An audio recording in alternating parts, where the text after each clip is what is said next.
قال عليه الصلاة والسلام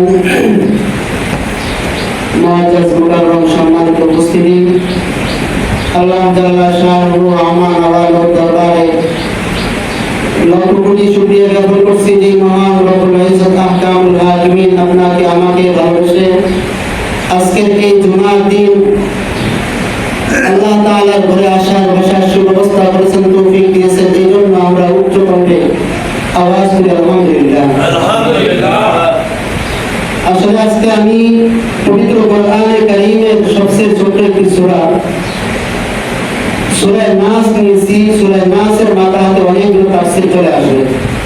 সম্বোধন করে বলেন, কুল হে পয়গম্বর আপনি বলে দিন। কাকে বলছেন? তার বন্ধুকে বলছে, হে আমার বন্ধু আপনি বলে দিন। কুল আউযু বিরাব্বিন নাস। রব্বুর শাব্দিক অর্থ হলো প্রতিপালক, যিনি লালন পালন করেন। বাবাকে রব বলা হয় শাব্দিক অর্থে, পারিভাষিক অর্থে না। আপনার সন্তান আছে, আপনি আপনার সন্তানের রব, তার মানে প্রতিপালক। হ্যাঁ, তো আল্লাহ রাব্বুল আলামিন পয়গম্বরকে বলেন, হে পয়গম্বর আপনি বলে দেন মানুষের প্রতিপালকের কাছে আমি আশ্রয় চাচ্ছি। কার কাছে? মানুষের প্রতিপালকের কাছে। তারপর আল্লাহ রাব্বুল আলামিন আবার বলেন, মালিকিন নাস, মানুষের অধিপতির কাছে আমি আশ্রয় চাচ্ছি। আমি বিপদে পড়লে আমাকে আশ্রয় দিবে কে? আল্লাহ। কে দিবে? আল্লাহ তাআলা দিবে।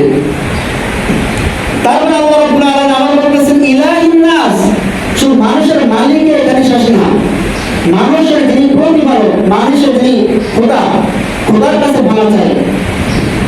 তো তিনটা শব্দ একই নিয়ে আসছে, মানুষের মালিক, মানুষের অধিপতি, মানুষের খোদা, মানুষের রব। তো তিনটা শব্দ একই নিয়ে আসছেন আল্লাহ রাব্বুল আলামিন। তো কি বলতে চাইছেন এখানে? আল্লাহ রাব্বুল আলামিন তার বন্ধুকে বলতেছেন, মিন শাররিল ওয়াসওয়াসিল খান্নাস আল্লাযী ইউওয়াসওয়িসু ফি সুদুরিন নাস।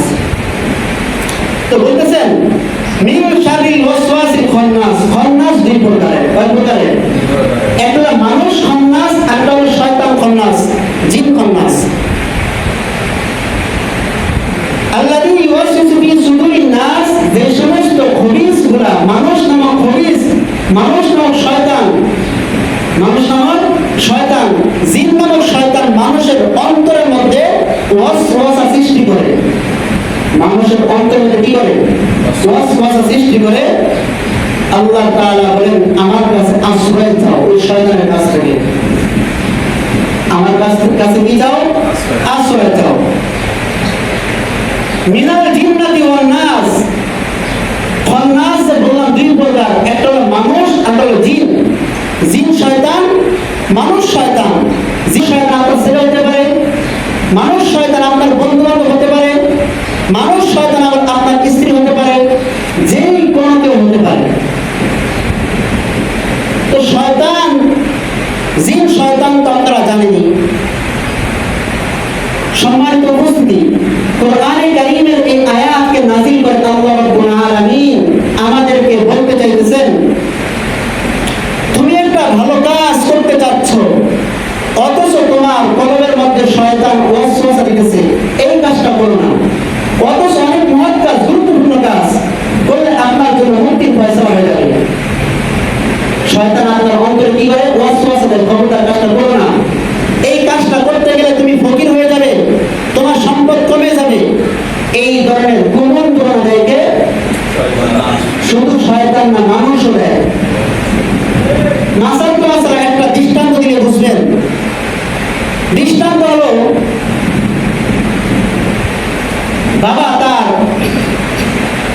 বাবা তার সন্তানের জন্য টাকা পয়সা রেখে গেল, বাবা তার সন্তানের জন্য অট্টালিকা রেখে গেল, গাড়ি বাড়ি রেখে গেল, বাবা তার সন্তানের জন্য সম্পত্তি রেখে গেল। কথা কি বুঝতেছেন? সম্পত্তি রেখে গেল। এখন এই সম্পত্তি বাবা যখন আল্লাহ রাব্বুল আলামিনের রাস্তার মধ্যে দিতে চান, তখন সন্তান কি বলে? বাবা দিও না, দিও না। স্ত্রী বলে দিও না। অন্যের হিতাকাঙ্ক্ষী যারা আছে বলে দিও না, তুমি ফকির হয়ে যাবে, বলে কি না? বা অন্তরে একটা অস্বস্তি আসে, না দিলে তো আমার সন্তান খাবে কি? বিভিন্ন কুমন্ত্রণ অন্তরে আসে, যার কারণে আল্লাহ রাব্বুল আলামিনের রাস্তা কি করা হয়? দান করা হয় না। সম্মানিত উপস্থিতি, কথাগুলো দিল দিয়ে বুঝবেন। কোরআনে কারীমের মধ্যে আল্লাহ রাব্বুল আলামিন একটি আয়াত নাযিল করলেন, সূরা নাযিল করলেন। সূরা নাসকে নাযিল করার পরে তাফসীরে ইবনে কাসির কিতাবের মধ্যে উল্লেখ আছে, আল্লাহর রাসূল রাহমাতাল লিল আলামিন সাল্লাল্লাহু আলাইহি ওয়াসাল্লামের ব্যাপারে একটা হাদিস নিয়ে আসেন। ইবনে কাসির কিতাবের মধ্যে লিখেন, আল্লাহর রাসূল রাহমাতাল লিল আলামিন মসজিদে ইতিকাফ করতেছিলেন। হযরত সুফিয়ান রাদিয়াল্লাহু তাআলা আসলেন, আল্লাহর পয়গম্বরের জন্য খাবার দেওয়ার জন্য আসলেন। আল্লাহর পয়গম্বরকে মসজিদে দেখতে আসলেন। রাত তখন গভীর হয়ে গেল। এমন অবস্থায় হযরত সুফিয়ান রাদিয়াল্লাহু তাআলা মসজিদে আসলেন। আল্লাহর পয়গম্বর হযরত সুফিয়ানকে বলল, সুফিয়া বাড়িতে চলে যাও। আল্লাহর পয়গম্বর সাল্লাল্লাহু আলাইহি ওয়াসাল্লাম আম্মাজান হযরত সুফিয়া রাদিয়াল্লাহু তাআলাকে হাতে ধরে বলল, চলো আমি তোমাকে বাড়িতে পৌঁছে দেব। আপনারা কি আপনাদের স্ত্রীকে কাবু করেন না? আপনারা কি চান আপনাদের স্ত্রী কোন মুসিবতে পড়ুক? কেউ চায় না। অনুরূপভাবে পয়গম্বর আলাইহিস সাল্লাল্লাহু আলাইহি ওয়াসাল্লাম আম্মাজান হযরত সুফিয়ার হাত ধরলেন, ধরে বলল, সুফিয়া চলো তোমাকে বাড়ির অর্ধেক পথ আমি তোমাকে আগিয়ে দিচ্ছি।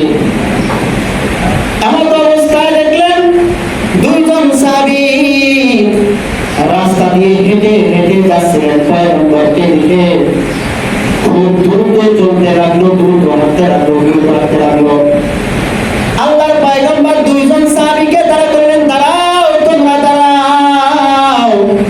আল্লাহর পয়গম্বরের আওয়াজ পেয়ে তারা দুইজন আল্লাহর রাসূলের সাথে সাক্ষাৎ করলেন। সাহাবীরা পয়গম্বরকে বলল, আল্লাহর রাসূল আপনি কি বলবেন?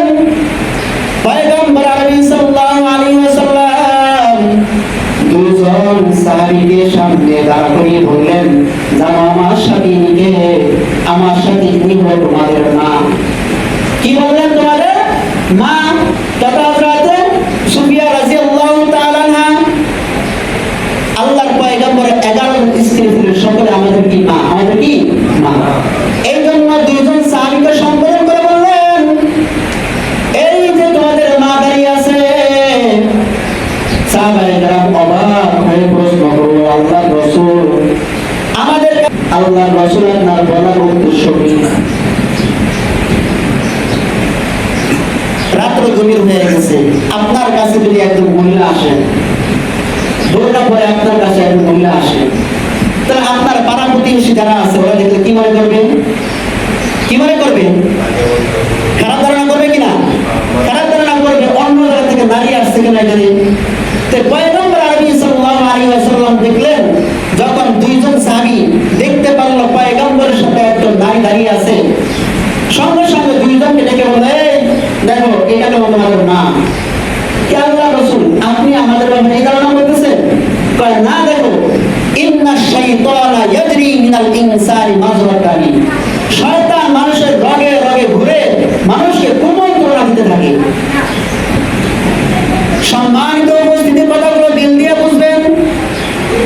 দুইজন সাহাবীকে পয়গম্বর দাঁড়া করে বললেন, দেখো, তোমরা যদি আমার সাহাবী, কিন্তু তোমাদের অন্তরের মধ্যে শয়তান ঢোকাতে পারে। যার কারণে তোমাদের কাছে স্পষ্ট করে দিলাম, এটা অন্য কোন নারী না, এটা অন্য কোন মহিলা না, এটা হলো তোমাদের আম্মাজান, তোমাদের আম্মাজান। তাই এই আয়াতের সাথে সম্পর্ক কি? এখানে সম্পর্ক হলো আল্লাহ তাআলা সমস্ত মুমিনদেরকে ঘোষণা দিয়ে বলেন, ওয়াসওয়াসিল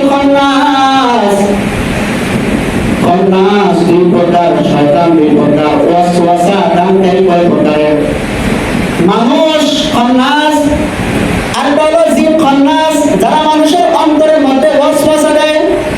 তাহলে মানুষের সাথে যে শয়তান থাকে, মানুষকে কি দিবে, ধোঁকা দিবে, এই লোকের কাছে একজন নাবী আসছে। তো তাফসীর ইবনে কাসিরের মধ্যে এই হাদিসটা নিয়ে আসছে, এই হাদিসটা নিয়ে এসেছেন। মুহতারাম হাজিরিন, হাদিসে পাকের মধ্যে এসেছে রাসূল আকরাম সাল্লাল্লাহু আলাইহি ওয়াসাল্লাম বলেন, দা মা ইউরিবুকা ইলা মা ইউরিবু, ছেড়ে দাও ওই সমস্ত কাজকর্ম, যে সমস্ত কাজকর্ম তোমাকে, যে সমস্ত কাজকর্ম তোমাকে সন্দেহের মধ্যে সৃষ্টি করবে, এই সমস্ত কাজকর্ম কি করো, পরিহার করো। কোরআনে কারীমের এই সূরাকে আপনাদের সম্মুখে তেলাওয়াত করার সঙ্গে সঙ্গে রাসূল আকরাম সাল্লাল্লাহু আলাইহি ওয়াসাল্লামের একাধিক হাদিস আপনাদের সম্মুখে পাঠ করা হবে। রাসূল আকরাম সাল্লাল্লাহু আলাইহি ওয়াসাল্লাম বলেন, ইযা মাতাল ইনসান ইনকাতা আনহু আমালুহু ইল্লা মিন সালাসাতিন, ইল্লা মিন সাদাকাতিন জারিয়াতিন আও ইলমিন ইউনতাফাউ বিহি আও ওয়ালাদিন সালিহিন ইয়াদউ লাহু। হাদিসে পাকের মধ্যে এসেছে রাহমাতাল লিল আলামিন সাল্লাল্লাহু আলাইহি ওয়াসাল্লাম বলেন, ইযা মাতাল ইনসান, যখন মানুষ দুনিয়া থেকে ইন্তেকাল হয়ে যায়, ইনকাতা আনহু আমালুহু, তখন তার সমস্ত নেক কাজের দরওয়াজা বন্ধ হয়ে যায়, আপনার আমলনামায় কোনো নেক ঢুকবে না। কথা কি বুঝতেছেন?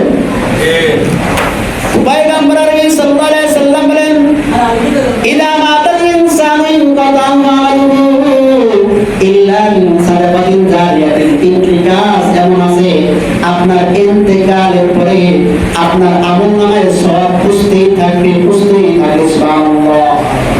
আপনি ইন্তেকাল হয়ে গেল, আপনি কবরে শুয়ে আছেন, তা সত্ত্বেও আপনার আমলনামার মধ্যে আল্লাহ রাব্বুল আলামিন সওয়াব লিপিবদ্ধ করতেই থাকবেন, করতেই থাকবেন। তিনটা কাজ করলেন। কয়টা কাজ করলে বন্ধু?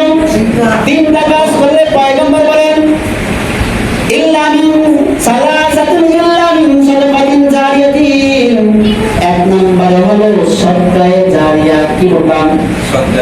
সদকায়ে জারিয়া বন্ধু। এখন কথা হলো, বলতে পারেন হুজুর সদকায়ে জারিয়া কি? সদকায়ে জারিয়া হলো আল্লাহর এই দুনিয়ার মধ্যে অনেক কাজ আছে সদকায়ে জারিয়া।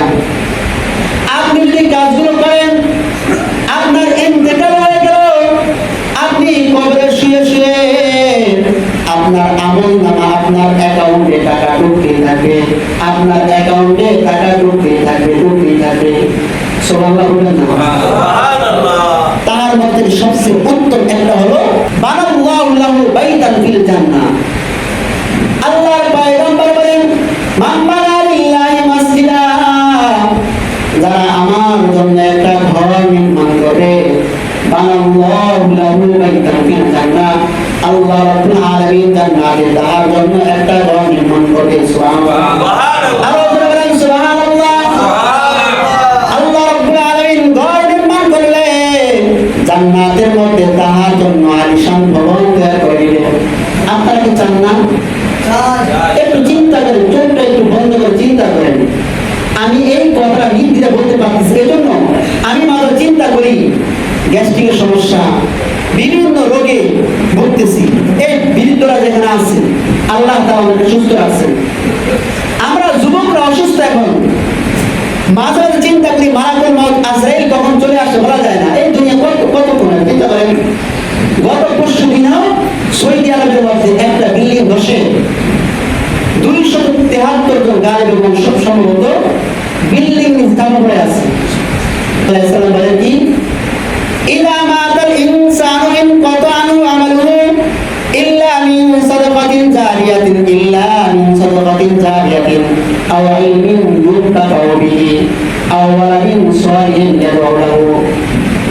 এক নম্বরে হলো সদকায়ে জারিয়া। তিনটা কাজ। কয়টা কাজ? তিনটা কাজ। একটা হলো আল্লাহর ঘর নির্মাণ করা।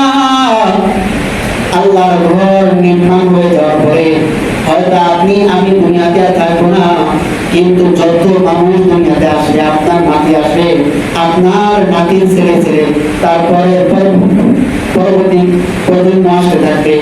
তারা যখন এই মসজিদের মধ্যে সিজদা করবে, প্রত্যেকটা সিজদার সব আপনার আমলনামায় বুঝবে।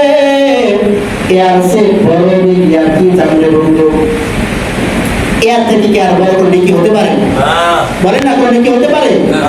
এখন তো দুনিয়াতে আসি আমরা, বসতেছি, আরে বাকিটা বাকি, কখন দেয় না না দেয় ঠিক আছে, এমন লাগতেছে না আপনার কাছে? আমার কাছে স্বাভাবিক লাগতেই পারে।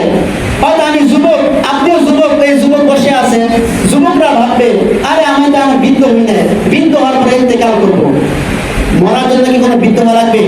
কি বলে লাগবে? লাগবে না। এক নম্বর হলো কি বললাম, মসজিদ নির্মাণ করা।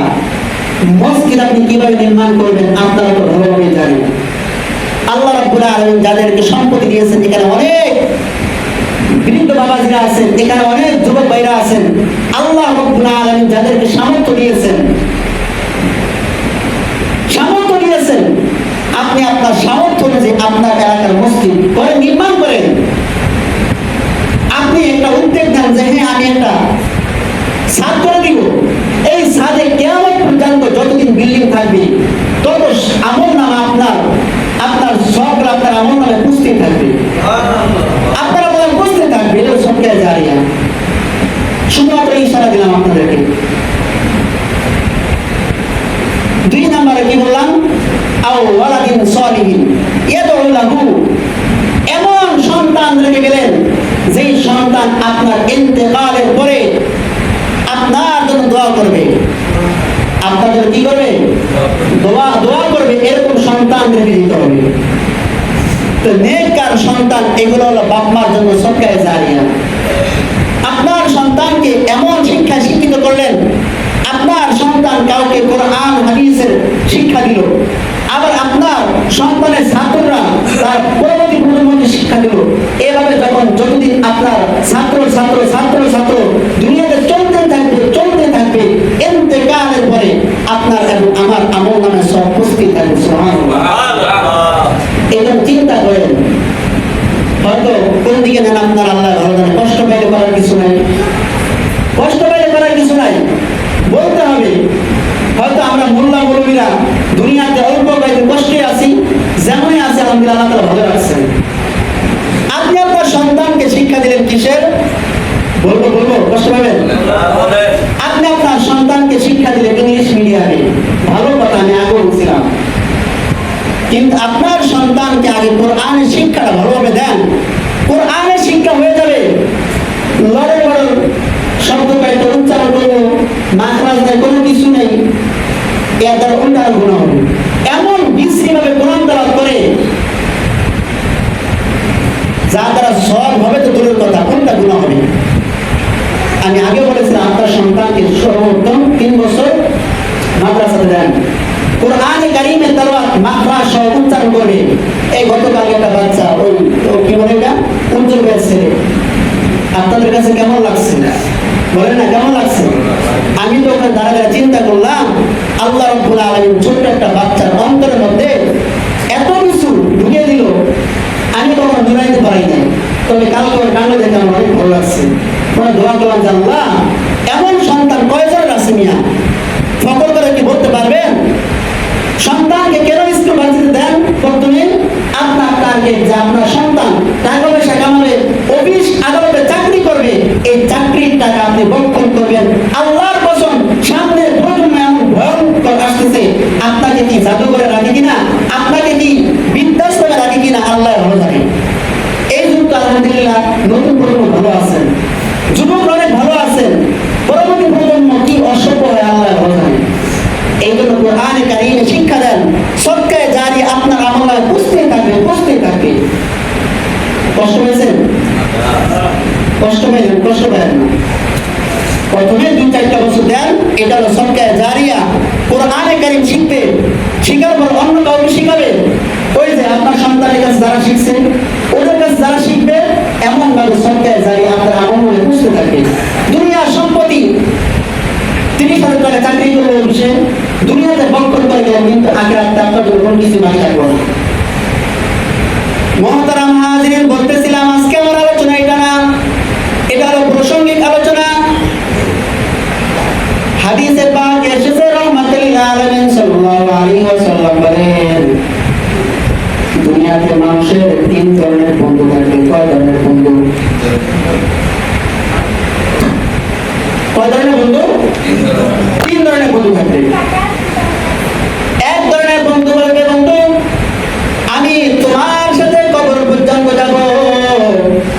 দ্বিতীয় বন্ধু বলবে আমি তোমার কাছে কবর পর্যন্ত যাব।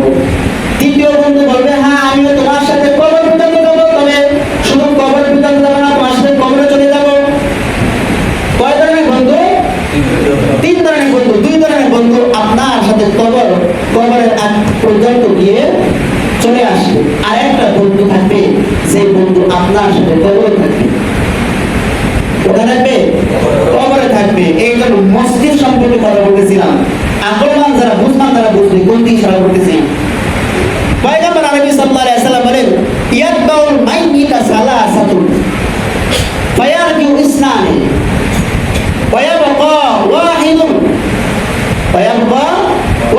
পয়গম্বর আরবি সাল্লাল্লাহু আলাইহি ওয়াসাল্লাম বলেন তিনটি জিনিস মানুষের কবর পর্যন্ত যাবে, দুইটা চলে আসবে, একটা তার সাথে থাকবে। একটা তার সাথে থাকবে, সেটা কি? নেক আমল। আপনার ইন্তেকাল হয়ে গেল, এত মহব্বতের সন্তান আপনি লালন পালন করলেন, আপনার সমস্ত সম্পত্তি আপনার সন্তানের জন্য দিলেন। কার জন্য দিলেন? চিন্তা করেন একটু একবার। কার জন্য দিলেন এত সম্পত্তি? ভাবতেছেন দুনিয়াতে আমার এত সম্পত্তি, এত সম্পত্তি। আপনি খোদার কসম কবর তো নিতে পারবেন না। আপনার সন্তান এগুলো ভালো কাজে খরচ করে কিনা আল্লাহ মালুম। দুনিয়াতে আপনি যতটুকু খাবেন, পয়গম্বর বলেন দুনিয়াতে আপনি যতটুকু খাবেন, যতটুকু আপনি আপনার আখিরাতের জন্য আপনি বানাবেন, এতটুকু আপনার সম্পত্তি। আর বাকি যে সম্পত্তি আপনি খেতে পারবেন না, এগুলো আপনার সম্পত্তি না। কোনো ফকর করে লাভ নাই আমার এত সম্পত্তি আছে, কোনো ফকর করে লাভ নাই। যতটুকু আপনি খাবেন, যতটুকু আপনার ব্যাংকে জমা রাখবেন। ব্যাংক বলতে কোন ব্যাংক? বলে না কোন ব্যাংকে? আল্লাহ রাব্বুল আলামিনের ব্যাংকে জমা রাখবেন। এগুলো আপনার সম্পদ। আর বাকি যতগুলো সম্পদ সন্তানের জন্য রেখে যাবেন, এগুলো আপনার সম্পদ নয়। সম্মানিত উপস্থিতি, কথাগুলো দিল দিয়ে বুঝবেন। রাসূল আকরাম সাল্লাল্লাহু আলাইহি ওয়াসাল্লাম বলেন ফায়ারজি ইসলামে ওয়ায়াবকা মাহু ওয়াহিদুন। আল্লাহর পয়গম্বর বলেন শুধু তোমার কাছে নেকিরে থাকবে, সওয়াবটা থাকবে, আর বাকি কোনো কিছু তোমার সাথে যাবে না, সম্পদ তোমার সাথে যাবে না। সুতরাং বন্ধু, আপনাদের মসজিদের কাজ চলতেছে, চলমান আলোচনা হইল, এটা তো অনেক বড় সুসংবাদ।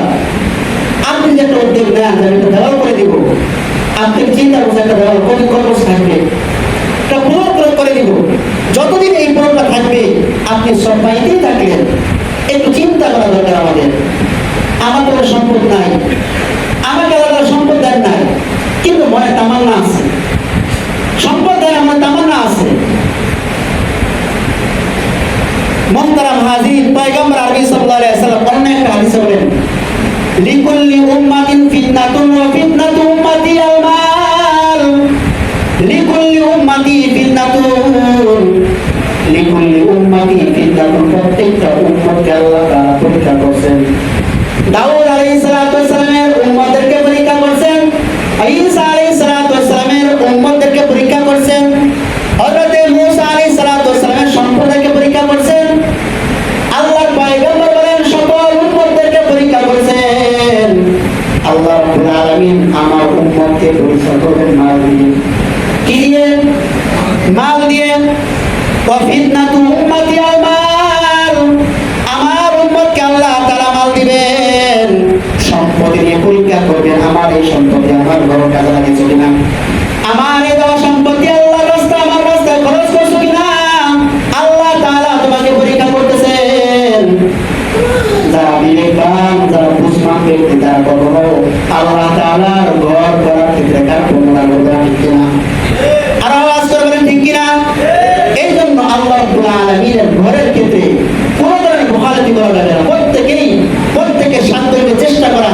আপনি না পারলে আপনার ঘর বন্ধু বান্ধব থাকলে তাকে বলা দোস্ত আমাদের এলাকার মসজিদ হচ্ছে, একটু আমাদের মসজিদ দান করো, 1 লাখ টাকা দাও। আপনার কথার মাধ্যমে যদি একটা মসজিদের একটা দেওয়াল উঠে যায়, তাহলে আপনিও যেমন সব পাইলেন, টাকা যে ব্যক্তি দান করলো সেই ব্যক্তি সেই সব পেল। সুবহানাল্লাহ। আমাদের সমাজের মানুষ তেমন বকিল, তারা বলে আমি টাকা দিব, সে আমার তো সব পেল না। এটা বলবো না, কথা আমি বোঝেন না। আমি মসজিদ টাকা দিব, মাঝখানে সে সব টাকা দিবে কেন? না, আপনার সব আপনাকে দিবে। আর উনি যে আপনাকে কথা বলার মাধ্যমে আপনাকে কি করলেন, উৎসাহিত করলেন, এই জন্য সেও সব পাবে। আপনার আমল দেখে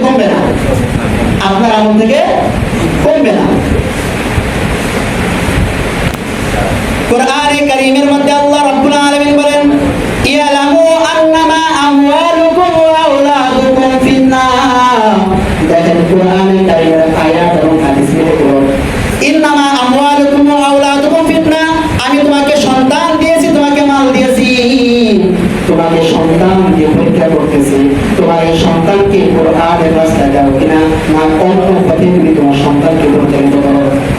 তোমার সন্তানকে কোরআনের শিক্ষা দাও কিনা, নাকি তোমার সন্তানকে অন্য শিক্ষায় শিক্ষিত করো।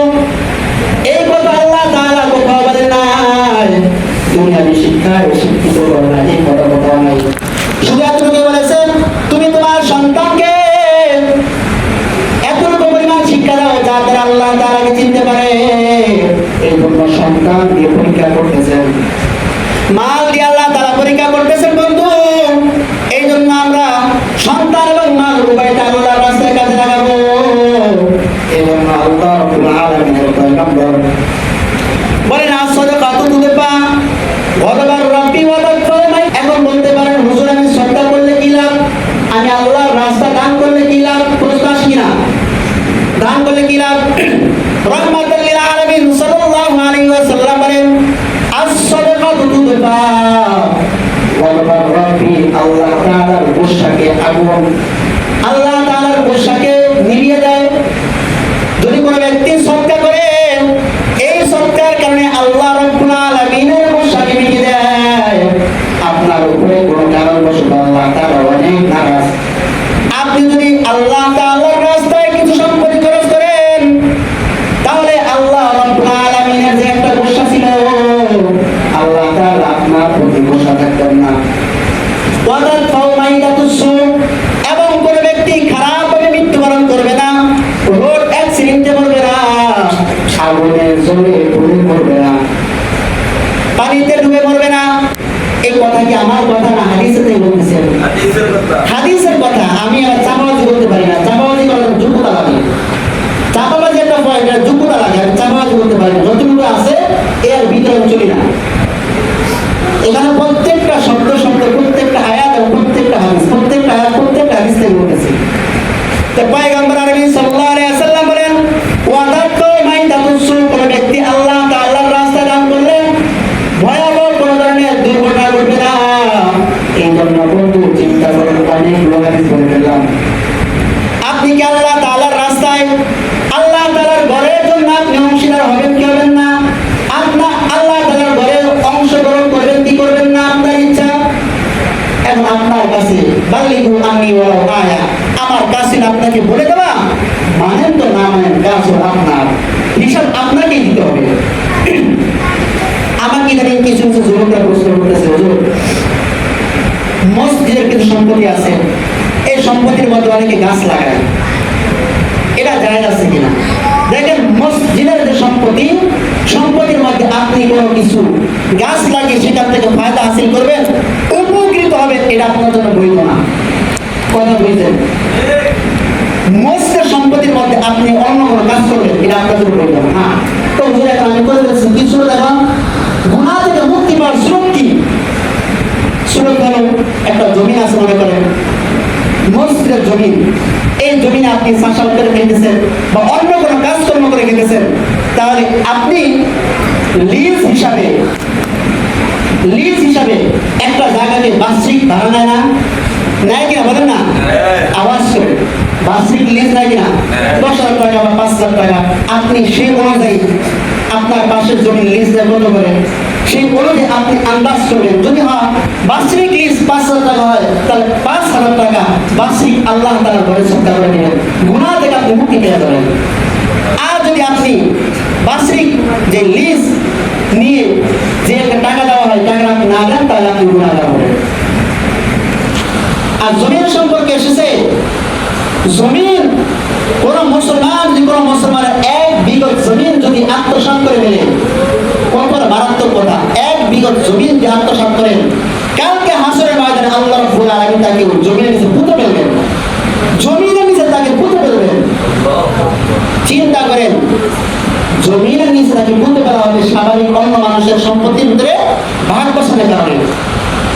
আর সেখানে আল্লাহ রাব্বুল আলামিনের যে সম্পত্তি আছে, মালিকানা সম্পত্তি, জমি আছে, মসজিদের সম্পত্তি, এই সম্পত্তির মধ্যে হলো আগুন। আর এই আগুন নিয়ে কেউ তামাশা করলে আমি সকলে আর্থিক